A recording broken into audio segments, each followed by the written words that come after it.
Hello and happy President's Day. A very windy President's Day here in Washington. That's the Capitol back there. President Trump himself is actually at Mar-a-Lago.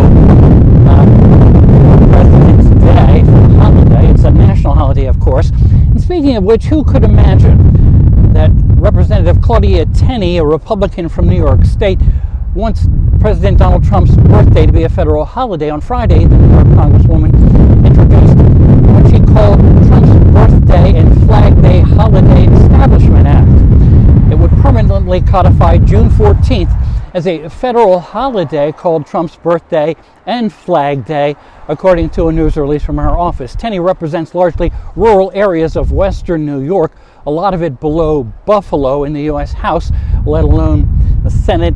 May not go really. What's bubbling here in Washington, though, is the fact Secretary of State Marco Rubio is leading the U.S. delegation in Saudi Arabia for talks this week with Russian officials aimed at ending the war in Ukraine. Guess who's missing from those talks?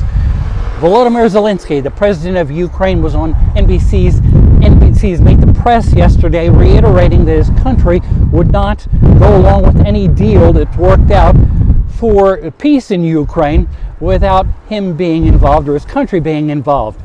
Zelensky is hoping that Trump won't sell out Ukraine. European leaders aren't certain about Trump's commitment to the continent after Vice President J.D. Vance turned over the tables metaphorically at the annual Munich Security Conference, accusing European leaders of not being willing to listen to right-wing extremists in their countries. Vance then met in Munich with the far-right leader of the opposition in Germany. Secretary of Defense Pete Hegseth spoke in Brussels to NATO ministers last week, saying Ukraine becoming part of the alliance is not likely. While even Republicans here in Washington criticized that statement as binding the U.S. in the negotiations, let alone dashing one of Ukraine's primary goals, especially if Ukraine has to give up territory, which everyone expects Trump to demand.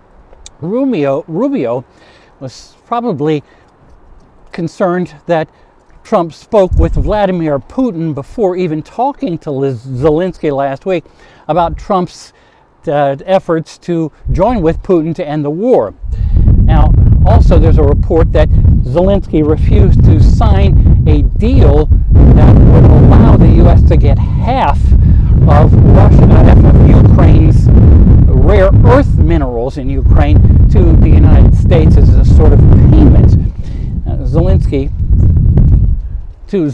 and all of the people of Ukraine, all of this can't be great, but there is a desire among the people of Ukraine maybe to end this war. His once vaunted popularity, Zelensky's once vaunted popularity, has dropped precipitously. Still, Ukraine is a significant maker of weapons, including deadly drones. And should Zelensky balk at the pressure to make peace with Russia, the war might not go away. With Ear on the White House, I'm Bob Costantini.